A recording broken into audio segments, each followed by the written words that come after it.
No intro video needed. We are back with a Sunday podcast, which we hope is average, maybe a little bit above average for your boxing content. Dakota, what did you learn about Tim Tszyu and that brutal? I mean, is Tim Tszyu probably the only person in the world that doesn't like Amazon Prime besides someone that's directly impacted by their financial decisions?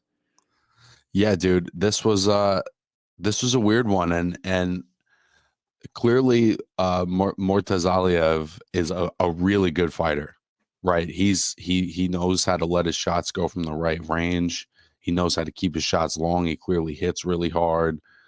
And Tim Tszyu just seemed too comfortable exchanging clean shots right from jump, and he was just the guy who got clipped first. But one of the things that I noticed, and I'm guessing you noticed it too, was immediately in the first round, multiple times he's checking to see if that old cut has opened up.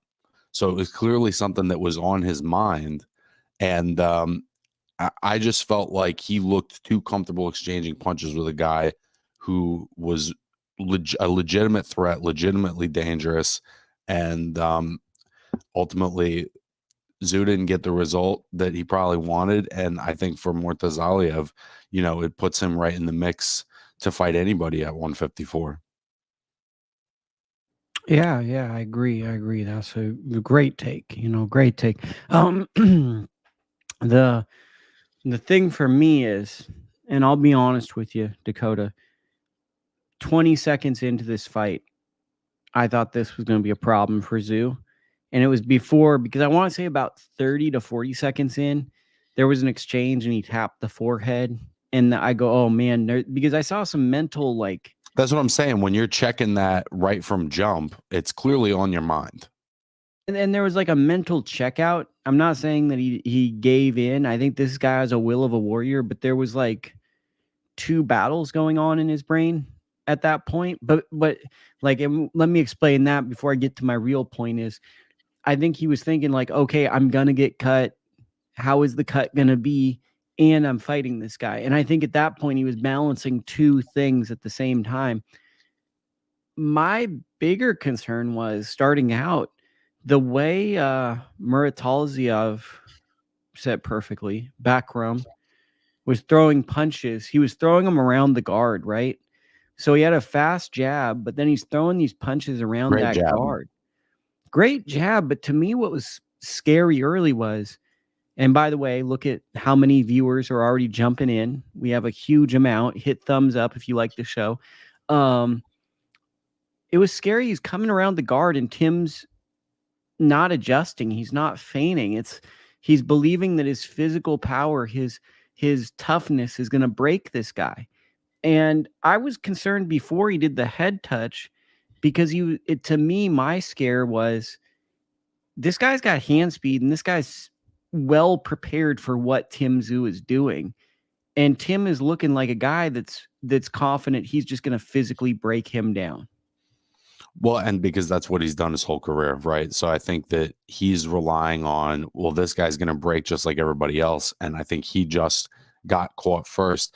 And it's tough to ignore the checking on a cut that did also never opened up, right? So he's checking on something that's legitimately holding up pretty well. It's not a problem the way maybe we had anticipated. And that's just, because the fight didn't go long enough. But it wasn't like the cut actually opened up. It was just something that he was clearly sensitive to and may hurt to get hit on.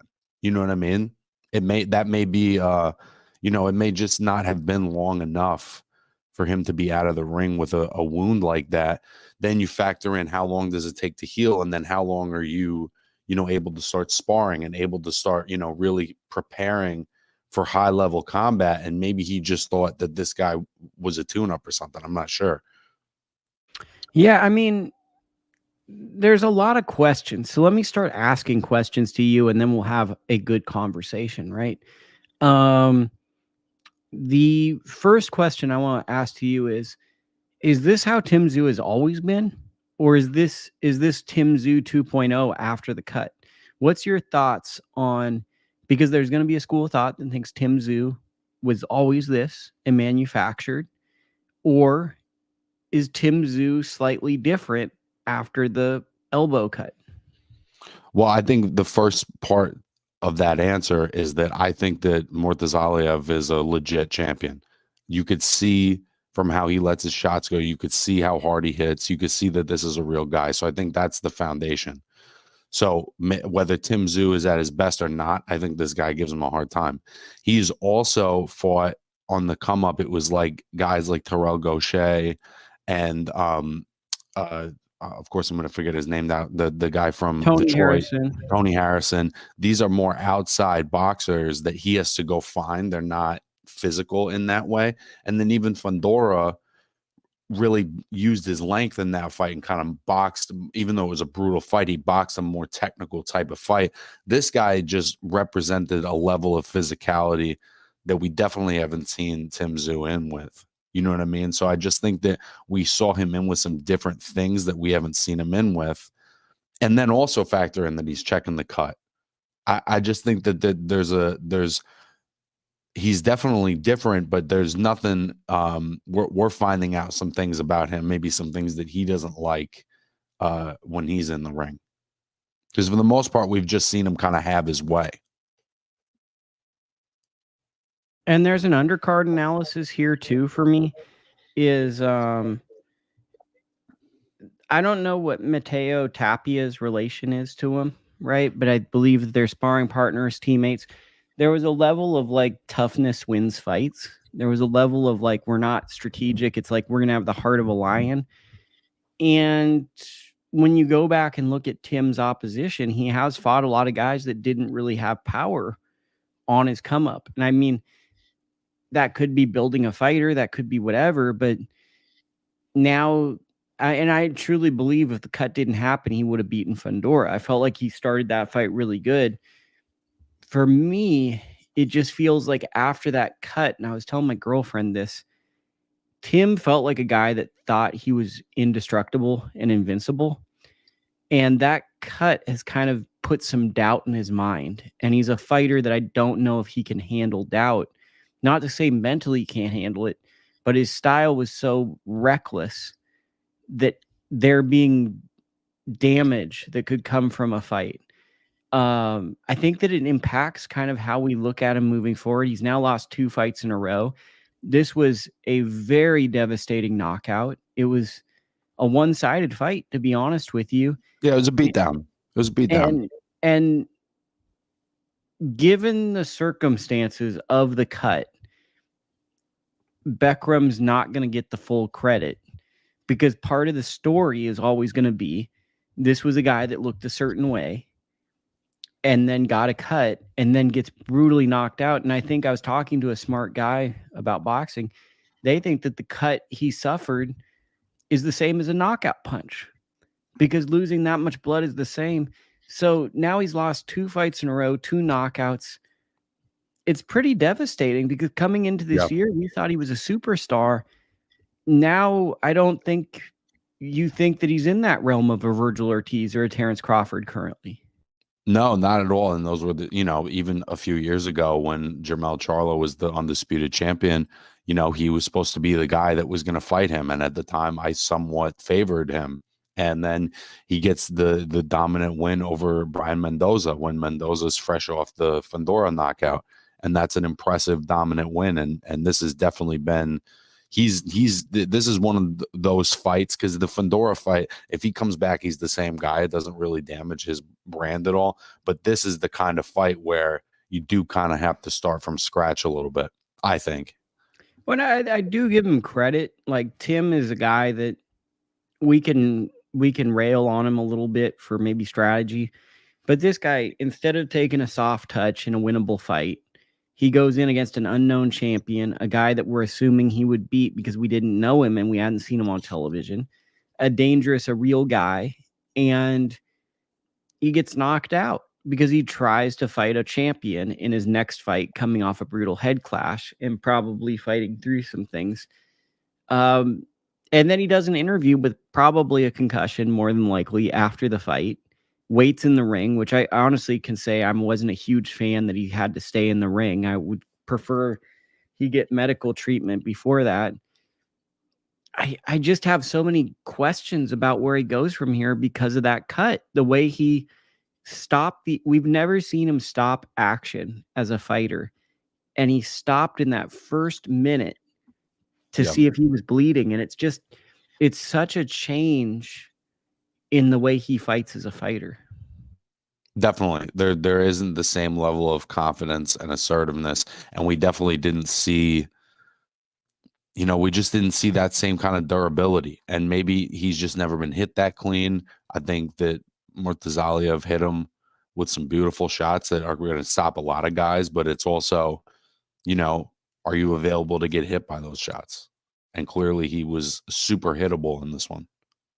So correct me if I'm wrong. Murtazaliev has kind of like a taekwondo style to me. He like really fences and jumps, but he has this he throws like about 3 different right hands, right? So he throws a rock, he like does a hybrid of a straight, like a 45, but over the top, and then he throws a straight one. And to me, the variance of the right hand with a good jab, Tim didn't really know where to keep his hands because what I learned in this fight, and I guess I've kind of always known, is Tim's defense to block punches is keeping his hands up. And what really gave him issues to me was, on top of a good jab and a fresh guy, was he couldn't predict where to put his hands to block the punch. And then he was just taking very clean, hard shots very early in the fight. And even that first knockdown, right? It's like he's here, but he needed to be here. It's like sometimes it's just a difference in inches. And then how do you recover?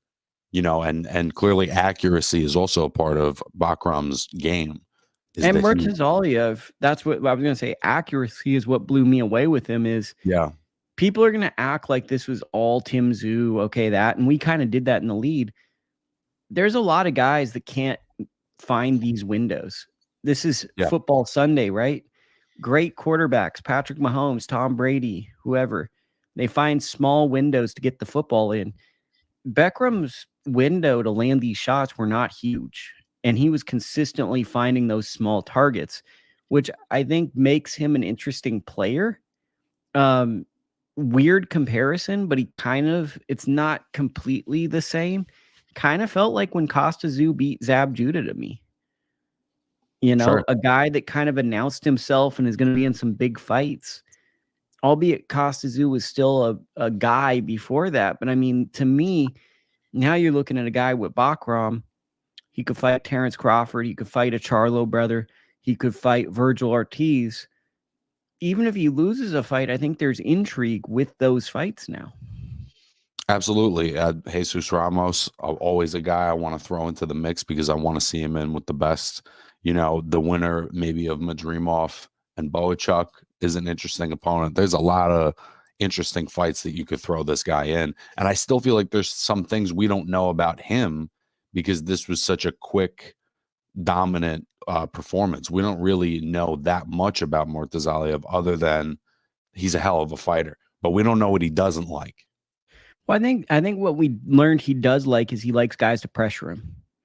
Yeah. Like that seems like if you go to him, that's his favorite thing, is what I learned, because it seems like maybe what he might not like is a guy that's just going to wait on him to initiate, because it seems like he liked having someone come forward, kind of show their hand, and then he'd throw a jab, and then he'd choose what punch he wanted to throw.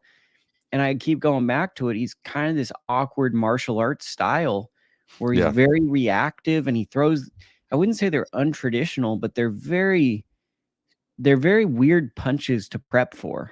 Do you know what I mean? Like he kind of throws that right hand that he was landing, and he kind of punches down with it. Like there's a different kind of arc on some of what he's doing for sure. It's angles that you're not always seeing, and you're definitely not seeing it against that guy Tapia. No, and that's not a disrespect to him. That's just not how he throws his shots. He's a good fighter, but I mean, this is a very I literally think you'd want to find like a Taekwondo fighter for a bit, because it's like he's throwing these shots that almost it's also kind of like Beterbiev when he's on the inside. He's put weird little angles on his overhand rights and stuff that you're not always going to see because he's trying to get through that high guard, and he's literally learned to throw punches to get around that. You know what I mean?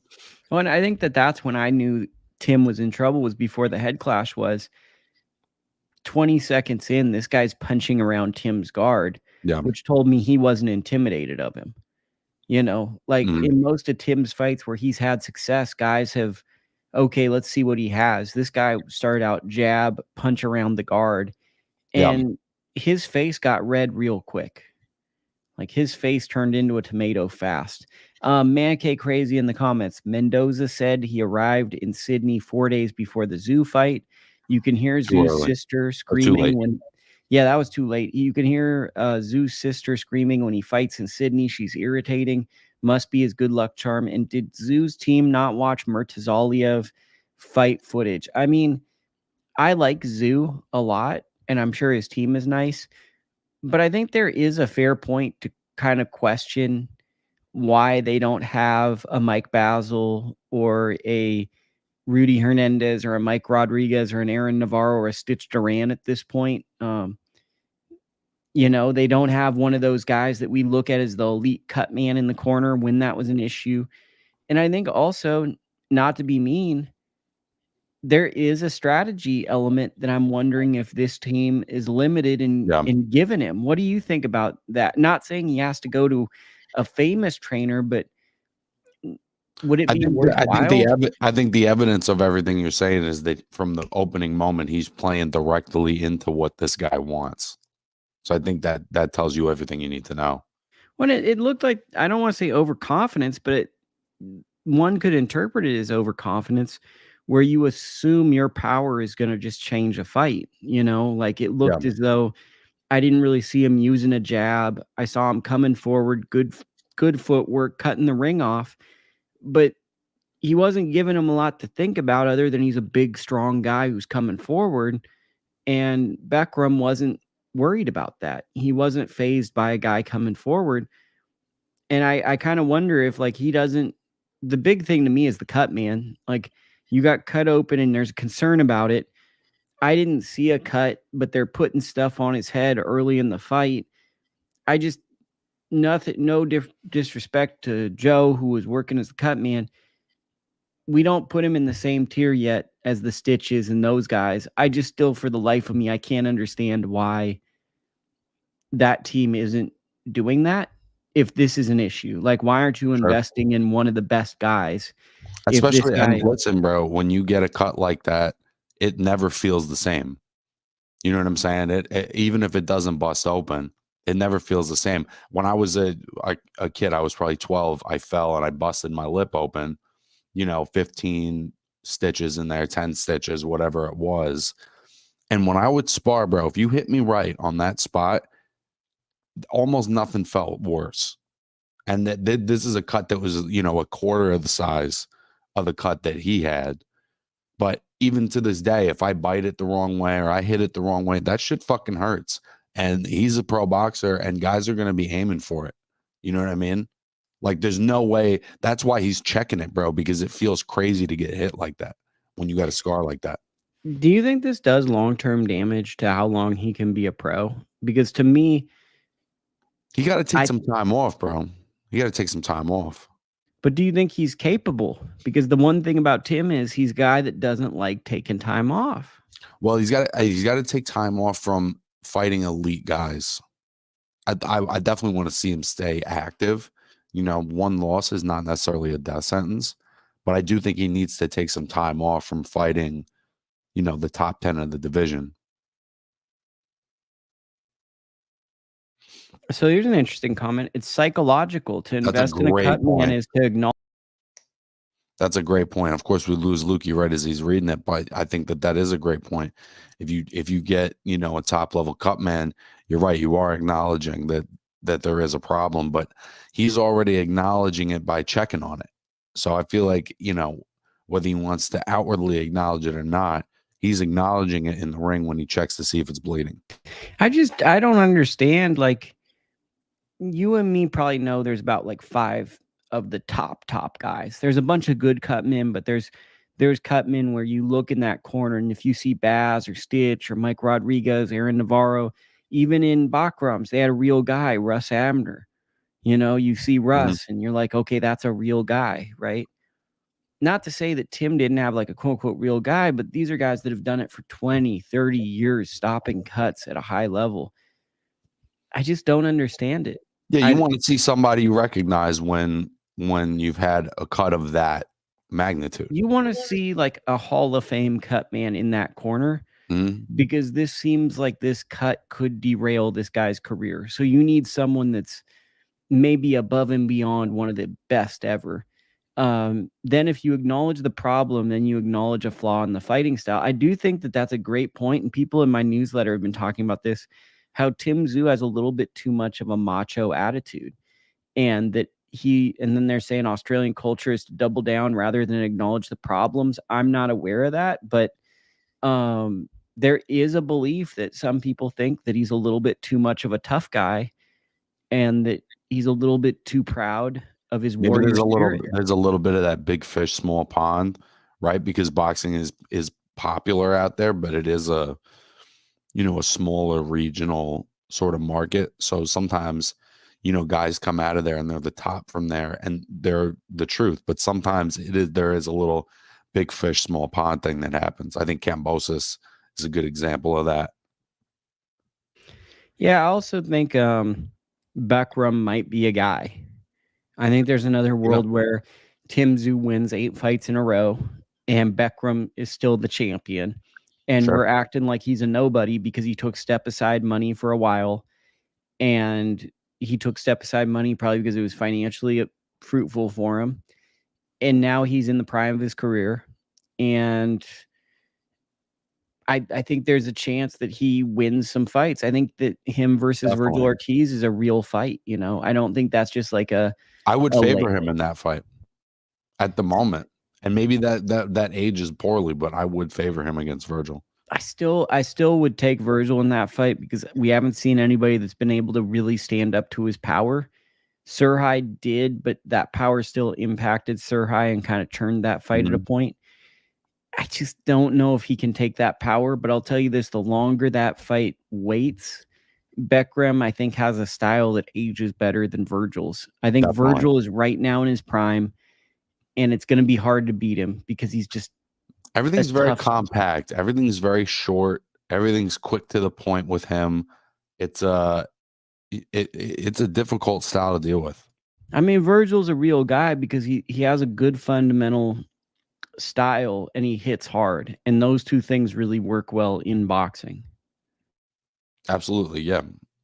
Another guy I'd like to see him in with is Erickson Lubin, just to get a little, mixture of styles. We haven't seen Lubin since he got the somewhat controversial win over Jesus, but you would think that would be something that he would, capitalize on.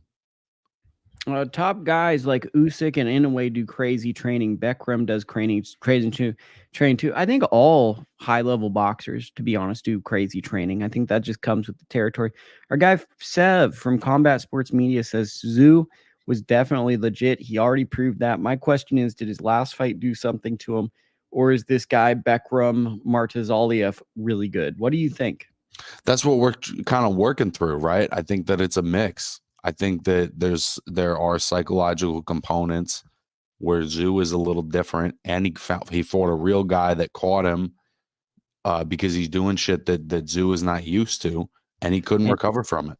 And he was a little reckless early, and he got caught with a guy he was very reckless. He got caught with a guy who was willing to punch with him.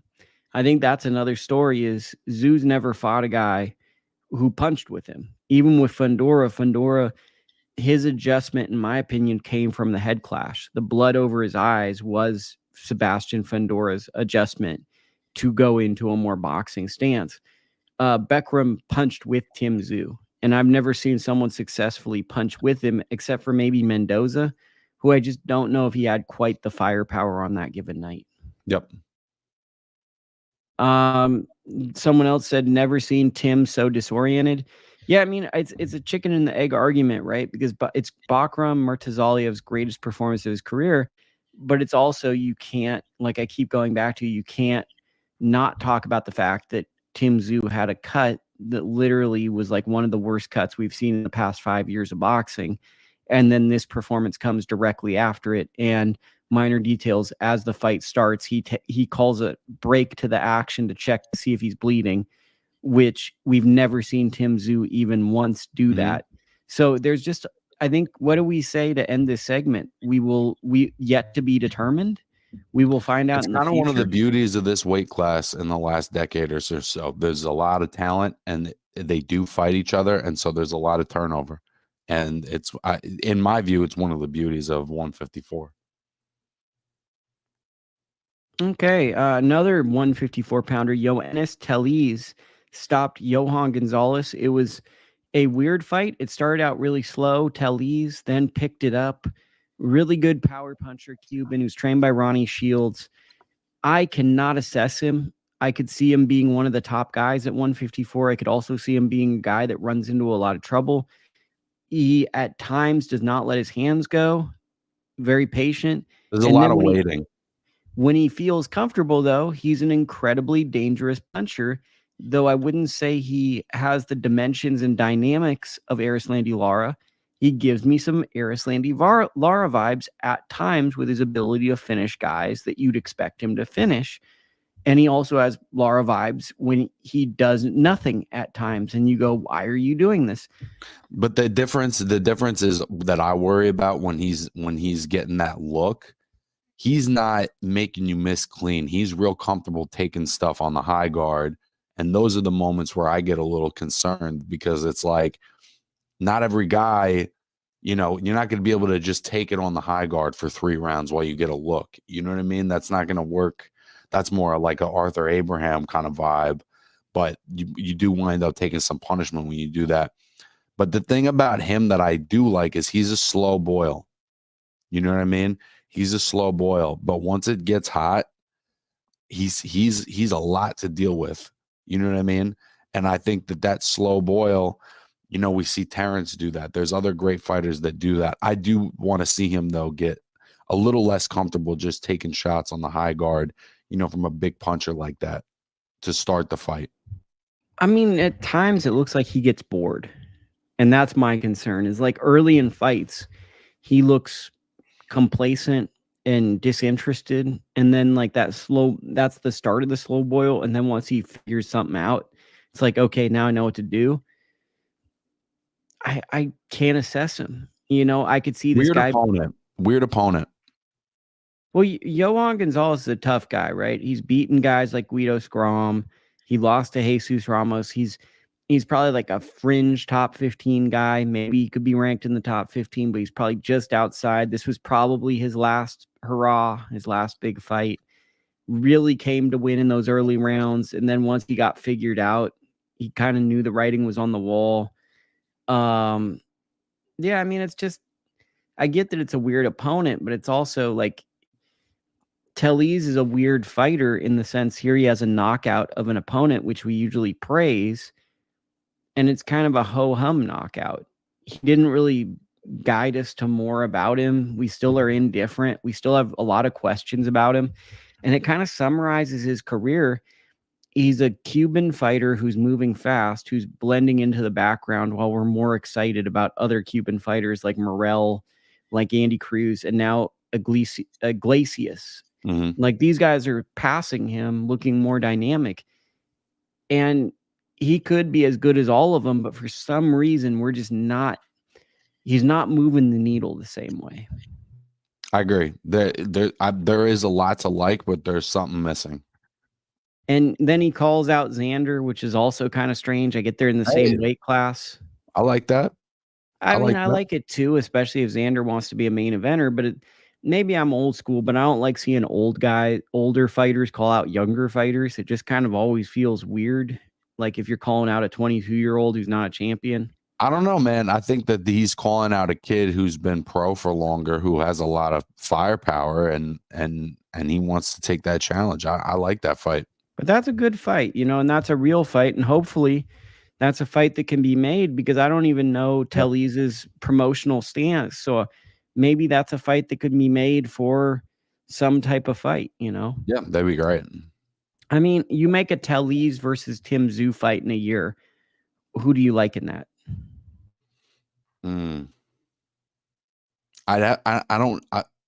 I don't know enough about what Tellez is bringing to the table when there's a little more resistance. Yeah, he needs like that step up fight, right? He's Yeah. passing all those steps. He's a really good puncher, but we need to see him in better fights. Our guy Lobster11, who tunes in every week, bro, what happened to Tszyu? Well, we've kind of gone over that in the first 25 minutes of the show. Physically, Tszyu is still young enough to make adjustments and recover. Not sure if mentally he can do it. I think he can, but go back and listen to our conversation in the early part of the show. I think we touched on a lot of that. Now, my favorite fight on the card was Cesar Mateo Tapia taking on Saavedra. What did you think of this fight? Just to get it out there, I think Saavedra won the fight. That's just my honest opinion. I thought he edged it. I'm pretty sure when I watched it, I had it 5 rounds apiece. So you go 3 knockdowns for Saavedra, and then you go 1 knockdown for Tapia. And so that would mean that I had Saavedra up by 2. So 94-92.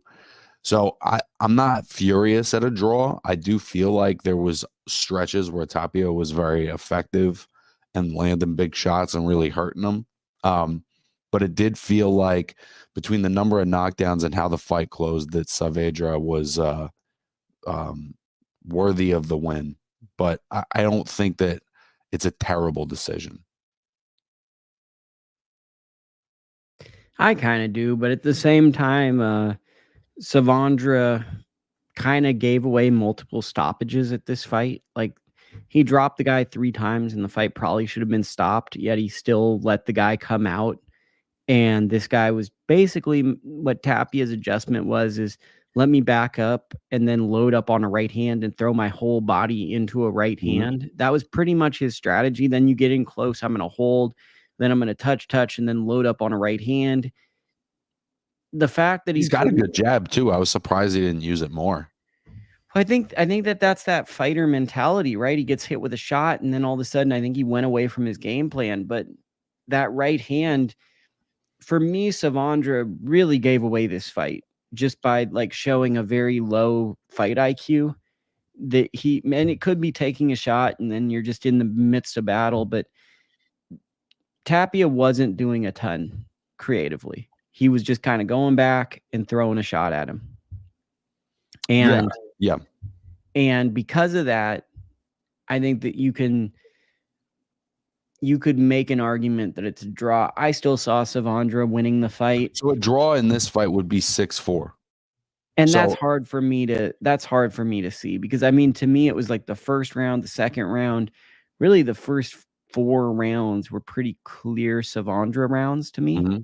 Then there's another knockdown. So there's at least 5 rounds with knockdowns that I score for that. Now, Tapia had good rounds that I would have scored for him, maybe even had 5. I wasn't scoring it round by round because I watch fights now. I don't score fights. But my sense was Saavedra did the more meaningful work in the fight, and at the same time, he should have probably stopped him. He should have probably I also think that that's a testament to Tapia, though. Even if this strategically it wasn't his best night, he showed a lot of balls to keep coming back and rallying, and in that fight, legitimately rallying, not just throwing flurries, but really hurting Saavedra on multiple occasions. And I'm going to do that thing that like everyone loves when boxing pundits do. Leading into this fight, I thought Tapia had a chance to be a breakout guy. I think this fight showed why I said that. Is he might not be a world title contender or champion, but he's going to be in some really awesome fights because he's not. 2 more interesting middleweights, bro. Yeah. There's plenty of them now. They just got to fight each other. And here's 2 more to throw into the mix.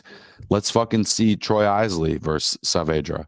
Well, I was going to say Troy Isley, Tapia, and Javier Martinez or Joshon James versus Saavedra. Absolutely. Those are fights that should get made, and that should move people up in rankings.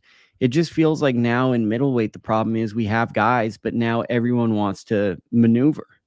Yeah. And some of that's just the promotional landscape. And some of it, I think, is that, I think a lot of it depends on what Lara and Janibek do moving forward? Because those are two champions. Is Lara going to take some of these young guys, or is he going to keep taking Danny Garcia type opponents at catch weights and this and that? And is Janibek going to, start taking some defenses that really move the needle? Yeah, I mean, it's unfortunate, right? Because this is a glamour division. Hagler held a belt here, Golovkin, Canelo. And really, since Canelo and Golovkin left the division, it's just been a division that rarely do we find. We're even seeing it with super middleweight as we transition into that topic. We had a super middleweight title fight this weekend that barely made television. We've had middleweight title fights in the modern era that don't even get streamed. I mean, the middleweight division right now is about as irrelevant as it's ever been to my memory. This is kind of what I've always talked about as we've transitioned into more character-driven boxing, is that if it's all about if it's about character-driven boxing and it's not about who's the top guy, there are going to be title fights that people are unaware of and not interested in, because the powers that be don't want to put the money into that. They'd rather put the money into a Jake Paul or a Ryan Garcia, even if that's not if the fights don't necessarily have the same stakes, as a world title fight. I think that we're kind of watching that happen. So let's talk about William Scull's IBF title win. What do you think of him as a super middleweight? Vladimir Shishkin. Give us all the takes on it, because let's assume that like 95% of the people listening didn't watch this or watched a 3-minute YouTube clip. I got to be honest, bro. They're both really good, but I thought the decision was not good. I thought that Shishkin relatively clearly won the fight. He was busier. His jab was more active. Scull he's a handful because he's super skilled, especially through the first 10 rounds. He was super difficult to hit, but he's not active. And it felt like he did a lot of waiting. And it just felt like Shishkin outworked him. And when they said that they had an 8-4 for Scull, that was hard for me to imagine. He's a tough guy. But in terms of him as a world champion, that's not particularly interesting to me. He's just not busy enough. And it felt like, Shishkin just outworked him and did it against a guy who was not trying to engage, who was very difficult to hit. And Shishkin was still able to create offense, just by opening him up with touch shots, with multiple jabs. He had to get a little creative. To me, I did edge it for Scull. Don't get mad at me. I had it just for Scull. I thought it was a dreadful fight. I loved what Shishkin was doing compared to Scull. I was a prisoner of the few punches Scull threw. I thought that he won. It was a world title fight that lacked urgency, in my opinion. I guess Shishkin brought the urgency. Scull didn't.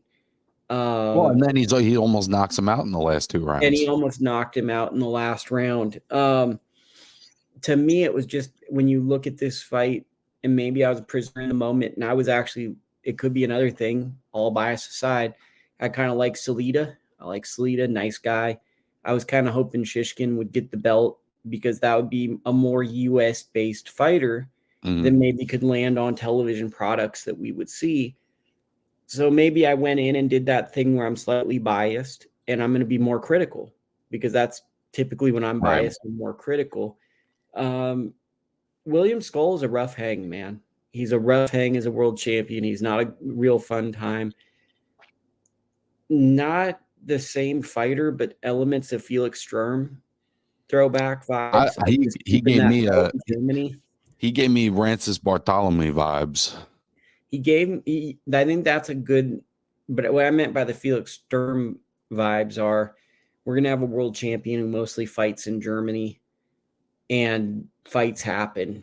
And it maybe Chris John vibes, where there's a fighter fighting and 9 out of 10 boxing fans are unaware that this guy has a belt. John also had that handful of notable wins that you could point to. I don't see this guy getting that's a style only a mother could love, bro. And I'm all for technical boxing, but it felt like he threw like 15 punches around, and it's not. It's that old Cuban style that we Not hate. a good hang. It's that let's play tag with you. There's no, in my opinion, no But the feet intention to aren't that hurt. great. The feet aren't that great. He's getting put on the ropes all the time. You know what I mean? It wasn't like Riggindale where it's like, all right, he's not throwing any punches, but the footwork on this guy's fucking crazy and the head movement's crazy. I'm not seeing it with this guy. No, like, I mean, it's pretty obvious why he's not a Cuban Olympic gold medalist, right? Yeah. Yeah, it's like you can see that he might have been the third or fourth guy, and that's why he went to Germany. Yeah. Yeah, I'm not seeing it, bro. And it's a shame that Shishkin didn't get his hand raised because I think he's also just a more interesting fighter to watch. Well, that's not to be biased here, but it's like watching this fight. I thought Scull won just barely, and for whatever it's worth. But man, was I hoping I was wrong, because it's like if Shishkin's in fights, he lets his hands go. He's probably willing to fight people. And my immediate reaction when Scull won is, man, we're just going to get whoever's willing to go to Germany. And these Canelo's not fighting them. You know what I'm saying? Not fighting him? Yeah, Canelo's not fighting this guy. So there's no unifying unless Canelo just starts vacating everything. Well, and then do you want me to pull up the rankings to see who the number one contenders are currently? Would that be fascinating? I would love to know who he's going to get mandated to fight. I mean, I'm going to go out on a limb and say they're not going to mandate a rematch on this. So as of right now, there's 2 opponents in 3 and 4. And maybe those 2 guys can be either in the mandated or they can do an eliminator. Christian and Billy's at 3. Diego Pacheco's at 4. I would love a Christian and Billy fight. I would love a Diego Pacheco fight. I frankly think either of those guys handle him, not easily, but because he's a tricky style, but I definitely think they both handle him. So I got to use the bathroom really quickly. Explain to people what you didn't like about this fight, just to sum it up. Yeah, I think the best way to put it, man, it just wasn't a good hang. It just wasn't a good hang. It felt like Shishkin had the better game plan in terms of opening up Skull's shell. You know what I mean? And ultimately, I felt like William Scull is a relatively effective counterpuncher. He's pretty accurate, but he's just not particularly active. He doesn't initiate. And I think that as a style, he has a style that's going to give guys a lot of problems. But in terms of creating, interesting matchups as a champion, I just don't think he's that guy. Okay, that sums it up. So there you go. We saved you about an hour of your life. If you don't want to see that fight, I think you are now well informed. Any Adam Azim thoughts? Didn't get to see Adam Azim, bro. Well, I got another bathroom break calling me. Why don't we go into the preview of Jack Catterall, Regis Prograis right now? Because I got to drank a lot of coffee this morning, so I got to jump back on there. What do you see for this fight this Saturday on DAZN? What are your interests? And also, chat, we're going to get to your questions in a second. I mean, I think to me, at least, it's undeniable that Catterall is going to be the favorite in this one. That we haven't seen Regis since the Devin Haney fight. That was such a one-sided boxing lesson that it's tough to know what a guy has after that. And after also being, in your mid-30s and having a long layoff like this. And for Catterall, he finally gets the vindication of the win and the rematch over Josh Taylor, even if it was, I think, in some ways a more challenging fight for him. He's the one with the momentum behind him, and Regis is going to have to be, 2018, 2019 Regis, in my view, to even have a chance at beating a guy like Catterall, especially with how sort of slippery and difficult to hit. Not always an initiator, right? Catterall is not always an initiator offensively. I think it's a style that, as we saw against Haney, is going to give Prograis problems. So we're going to have to see, like I said, the Regis of 2018, 2019. The chat's getting at me. They said enlarged prostate is a normal symptom of old age. It's okay, Lukey. They're really getting at me. For me, I think this is a trap fight. I think Regis has a real chance. I think that he's back with Bobby Benton, who's his original coach. I think that he had a real focused camp. And I think for Catterall, it's a dangerous fight because he's coming off of that mountaintop. He got that win over Josh Taylor. And by winning against Josh Taylor, now he gets that opportunity, right? He gets that opportunity to say that he, okay, I should have won that fight. I should have been undisputed. Maybe now Catterall doesn't have as much of a chip on his shoulder going in because he's proved that he should have gotten that win over Taylor, which I think most of us believe he should have. I think this is a real fight. I think that the big story of the fight is, can Catterall keep Prograis off of him? Prograis is a big, strong pressure fighter, a rhythm fighter, a guy who catches your rhythm. And Catterall is a guy who, is a good boxer and he's tricky. I think he punches a little harder than we give him credit for.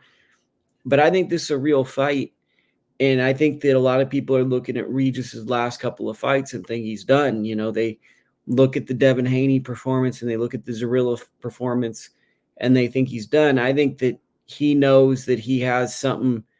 I think Regis is one of these guys. I always use this term good person or a good guy. And I feel like that maybe is not the right term to use. But in Regis's, I really believe he's a good guy. And what I mean by that is I think that he really cares about legacy and he really wants to leave an impactful legacy. And I think he understands his place in history, and being a 3-time world champion means a lot to him. He's with the team that he started with Bobby and Aaron.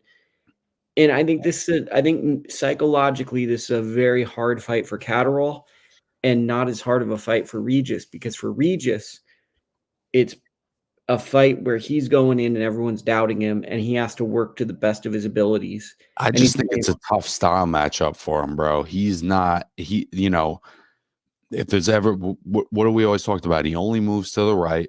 He has a hard time with movers and boxers because he has weird kind of footwork stuff. I just think at any time in his career, this is a tough fight for him. And not having seen him in a bit, I just don't know what he's got left. And I just think that Catterall is a tough style for him. So let me push back on that. I think Catterall has problems with guys who are rhythm fighters. And that's what Regis does well. He might have flaws, but catches rhythm really well. So I think the tough part for Catterall is he's going in fighting a guy the world assumes he's going to smoke. And he has to go in there, and he's coming off this huge win over his rival, Josh Taylor, career-defining win. He has to not have a hangover. He has to still fight at that level. And I think Prograis is coming in pretty hungry and more determined than ever. And I think that's why I'm saying this is a real fight, because Catterall has to have that same level of enthusiasm coming off a performance that really defined his career. And Prograis is playing with house money, able to come in knowing that everyone's doubting that he's capable of challenging this guy. I get what you're saying from the psychological standpoint. I think that makes it interesting. I just think if you look at where the momentum is, you look at a guy in his mid-30s who hasn't fought in quite some time. I just think if you're making the Venn diagram, there's more things in Catterall's favor right at this moment. But I also think it's cool to just see, 2 top 10 guys matching up in a division. That's always a good thing. You could wait to build a million different fights, but you got 2 guys at the top of the division getting in there. So I think this fight is intriguing. I don't think it's an easy one for either guy. I just wonder if age is going to be a big factor for Regis. I think that's what we're all thinking, because Regis isn't just his age. He's taken a few punches along the way and taken a lot of hard fights. So I think that when you look at Regis, you have to factor in that he was never supposed to be who he is. He's kind of like Dan Aziz, right? Dan Aziz took a very hard road to get to where he's at in his division, right? He fought a lot of 50-50 fights. Regis was on Showbox fighting evenly contested fights just to get TV dates. He's a very blue collar guy who became a marquee fighter, taking real fights. He didn't get built. so to speak. He had to And win. also, he also always had really fast hands, and you just have to wonder if how much of that you keep, as you get older as well. And I think that his fast hands, just to go back into tech talk, which I'm sure everyone loves when Lukey and Dakota talk technique, I think part of his fast hands come from his timing. The underrated thing of Regis is he is a master of finding rhythm and timing. And he's able, once he catches someone's rhythm, like in the Zapata fight, he's able to punch with you. He's able to punch when he feels that there's an opening. And that's always been kind of his secret sauce, is that he does have hand speed, but his hand speed, I think, was elevated by his brilliant IQ with timing that I think a lot of people don't give him credit for in terms of boxing IQ. For sure. Yeah, he has always had good timing. And then, factor in that he's got some pop. It's just we're also seeing what he's got left, man. And then I think with Catterall, we're looking at a guy who I think is a very sturdy object, but he's a boxer, which kind of sounds counterintuitive. I think of him as a very like football player looking guy. If he holds, I think he'll be stronger than Regis, in my opinion. But then we don't think of him as a guy that's going to sit down on a right hand. He's a guy that's really kind of a tricky puzzle, a guy that, if we're being honest, a guy that should, with his footwork, give an older fighter some issues, right? He's a tricky Rubik's Cube. And I think that with Catterall, too, if you come in reckless, he's proven that he can hurt you. He's not a guy that's looking to knock you out, but if you disrespect his power and he knows you're going to be there, he's not above throwing hard. Yeah. Well, and I think, he does have to sit down on one of those overhand rights every once in a while to get guys' attention. And I think that it works. Best punch that Catterall throws, what do you think it is? I think it's is he a southpaw or he's orthodox, right? I think let's fact check this. Let's fact check this because whatever it is, it's that rear backhand that he throws, and he loops it like we were talking about with Murtazaliev. He loops it in a unique kind of way that I think is difficult to defend against. So he's a southpaw. This is southpaw versus southpaw. Is the loop in left hand. Yeah. Let's see. Regis is a southpaw, right? Or is he like Yuri Orkis Gamboa where he's orthodox, but I think he's southpaw. He's southpaw too. He's southpaw, bro, because he's always moving to the right. Yeah, he's southpaw because he goes one way. Yeah. Always, bro. He's always moving to the right forever and ever. Do you think Catterall, being a southpaw, will be able to go the other way with him? It's actually, I mean, it's going to be interesting. I mean, against Devin, it still felt like all he did was move to the right. So, but I mean, with a southpaw, I feel like your natural inclination is going to be to want to exit the other way because you probably spar so many orthodox fighters. Yeah. Yeah. I don't know. That's always kind of been the great mystery about Regis to me, is how no one ever pointed that out to him in the gym. Like, my guy, you move in one direction. Or here's another thing to point out. Maybe he knows it, and that's how he sets up his power. And when he can't land the power shot, then it just looks bad. But maybe he knows that he's only going one way, but he sets up the left hand. I think it's visibly limited, like, because the rest of what he brings is fantastic. I think that it has inhibited him from being like the best he could be. Well, he's with one of my favorite coaches now, Bobby Benton. Yep. And we haven't seen Bobby really run the show with him fully for a long time. So I'd be curious to see if we watch him. I wouldn't be surprised if Bobby's in the corner and Aaron's in the corner, if suddenly you see him go in both directions, because Bobby's one of those guys. Tomorrow will shock a little bit. That'd be good for him. Well, I mean, it's Shock and Austin Trout's in the gym. I mean, if you think about it, right, Austin Trout's probably one of the best people to get you ready for Jack Catterall. Well, he's also a lot bigger. But I mean, like, think about the fight intelligence and the style. I mean, pretty similar guy, right? Yep. I mean, obviously, Austin Trout's a big boy, and, like, his jab might push you back. But I mean, I think that, would we say Austin Trout's one of the most underrated fighters of the modern era? I think that's fair. I haven't really seen what he's doing with the bare knuckle shit, but I'm happy for him. Guys up. It's actually pretty fun because he's just like basically just throwing like limited jabs and punches, not even hitting hard, but he's so accurate. He's just destroying these guys because he's just poking and prodding. And It's kind of That's right. cool. He's getting respect when he never really got respect in boxing, and he's just kind of showing his incredible fight intelligence, to be honest. Yeah, that's cool. So we've done the Regis thing, the breakdown. We'll go through, we'll call this the random British fight hot minute. So it's a very good segment. Adam Azim stops O'Hara Davies. Didn't learn much, right? We didn't learn much You about. still got that chin up in the air. Still chin in the air. O'Hara Davies, before the fight, I had heard that he's a real estate agent. It sounded like he was on his way out before the bell rang. Gets stopped. I mean, I'm starting to sell my stock on Adam Azim right now. When you're not taking the Dalton Smith fight and you're a fighter, and I get Dalton Smith's good, but like I'm not blown away by Dalton Smith. Like he's He's not. also 22 years old. I get it, but it's like to me, Dalton Smith is not Keyshawn Davis. He's not Shakur Stevenson.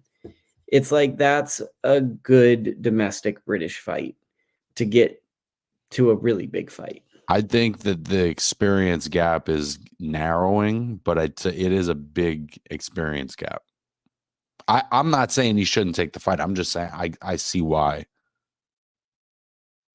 South African fighter that I don't know his name defeated Michael McKinson. You might remember McKinson from losing to Vergil Ortiz, so that happened. Lewis, I can't say his last name, beat Dan Aziz. Dan Aziz in a really, really good fight that could have gone either way.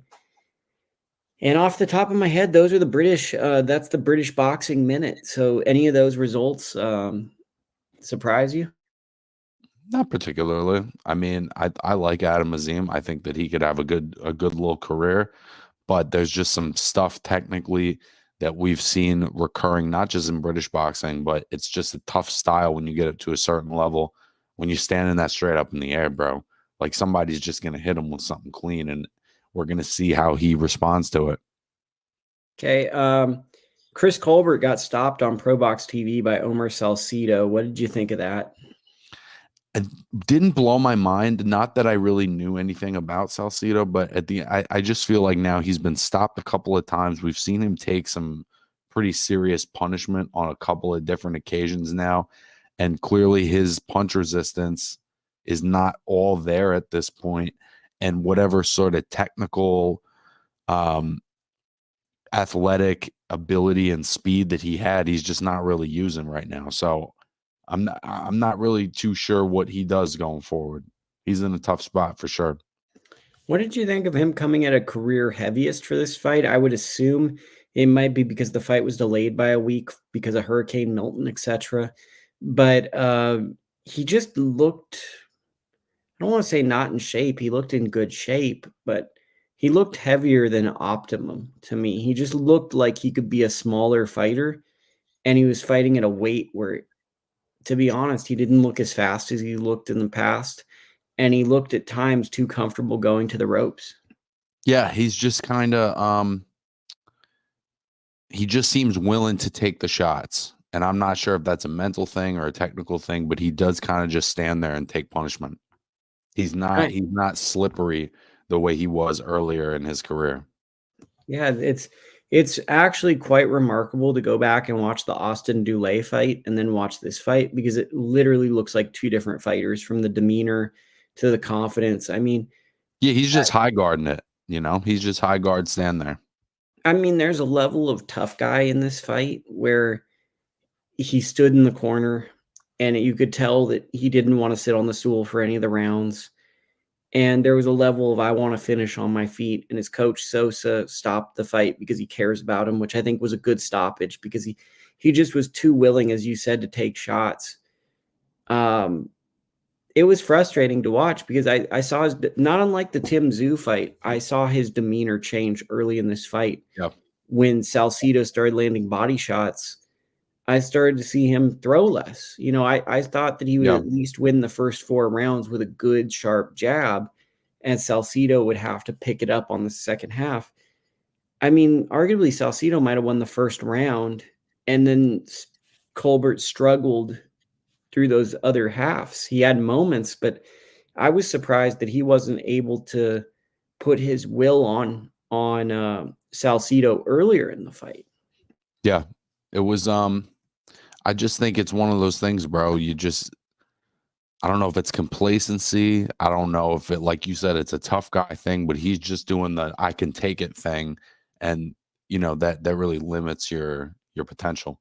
It's kind of like Montana Love, where it's just like I'm not really sure. I was so impressed with you at one point, and I'm not sure. I'm not sure what happened. Well, I think that part of it too is like you take damage in fights, right? And we don't ever think about it is like with Tim Tszyu, we talked about it. Now with Colbert, like if we were regular people and you get a head cut the way Tim Tszyu got it, that would be a talking point for the rest of your life. Like, oh my God, I fell and I got this big cut and it's redefined my life. We're expecting these people to go back to where they were in their life with confidence. And maybe that's unrealistic. I mean, he got knocked out in December. He had two really rough fights. One against Hector Luis Garcia, a knockout, or not a knockout, but a loss. And then he beats Valenzuela, Rayo, but most people thought he lost. Physical fight. He's taking big shots in that fight. Big shots against big guys. And to me, I wouldn't say that he's not confident, but I get a sense of kind of like how Tim Tszyu looks at the cut. He looks at like, hey, can I take this shot? I think, yeah, he just looks stuck in the mud. Now let's talk about Salcido. Do you think he's a guy? Do you think he's a guy that can get higher than the top 15? What do you project for this guy? Do you see him as having the potential of a Rayo? Or is this like a guy that's this is the level he's at and Colbert's just now at this level? I'm not sure. It's tough to get a read on Colbert right now. So I'm not sure what to make of Salcido. To me, what was concerning was Salcido wasn't like a master of strategy. He just kind of out-toughed him. Yeah. And that was what was concerning was, in theory, a good jab. I guess what was concerning to me was Colbert, the power is just not there. And now guys just don't believe he has power. So they're just fully embracing walking him down. And I think that psychologically carries over to him. And he's not adjusting to that in any way. He's going, no, I could take it. And he's also, I think, trying to do the thing that you really don't want to see, where he's like, let me trade with you. And the other guy's like, I'd love that because I'm not scared of your power. Like when a guy that the world doesn't think hits hard, their reaction is, let me prove I hit hard. Those great fighters that we legendarily bring up as not hitting hard, who minor details do hit hard, like Paulie, right? Paulie hits hard, but he just didn't have knockouts.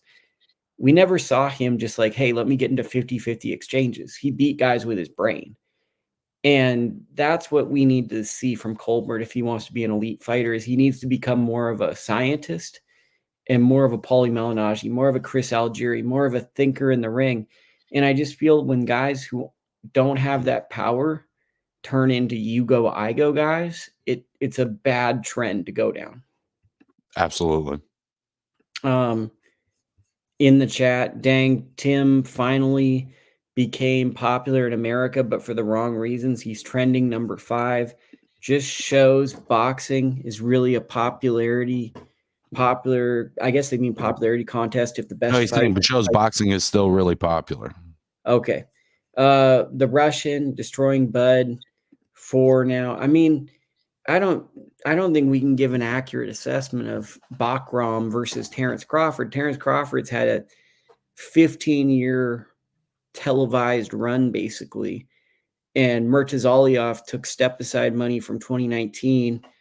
And this was his first really notable televised fight. He won his title against Jack Colquet, who's an older fighter overseas that not many people watched. So I think to make any statement about Bakhram Murtazaliev right now is really, really jumping the gun. We have a very small sample size there. I think it is and it isn't, bro. Like it is in the sense of, it's really only seeing him one time at this level, but it was a really explosive, impressive performance where it's like, I wouldn't want to call who I think is going to win, but I'd love to see him in Crawford. Like I think I'm that level of interested in him.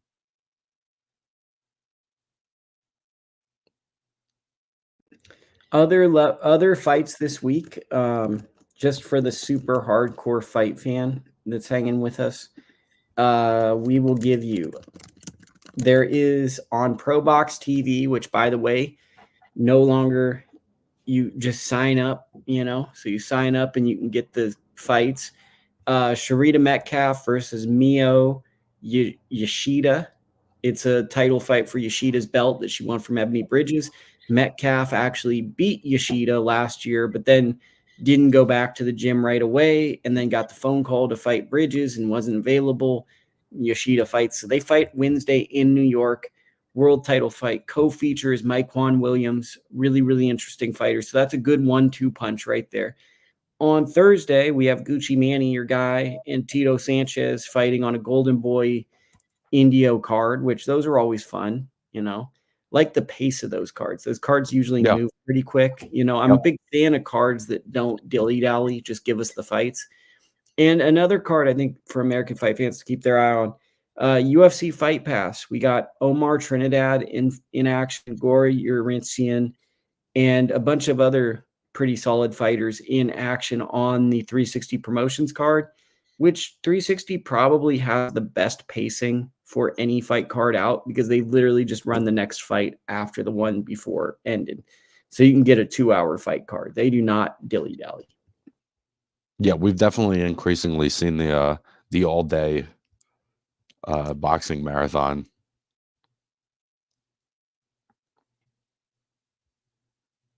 For sure. We've definitely seen that. And it's been a slow October, if we're being honest. And next month we're going to have, I guess next week is our last show in October. Imagine that. And then we're going to November. And we got some fights in America again. So we actually have November, the first week of November. Really good card. Really excited. So we should have some stuff to talk about, but I think that's the show. Chat, if you have any comments, throw them to us right now, and we will do some listener comments. Yeah. So, I'll throw that out to the chat if they want to. Before we get to that, before I give you your final thoughts, give me a final monologue on Tszyu Murtazaliev right now in history. Yeah, bro. I think he is at a little bit of a reset point, and we've seen guys that are able to have, second parts to their careers after losses like this one.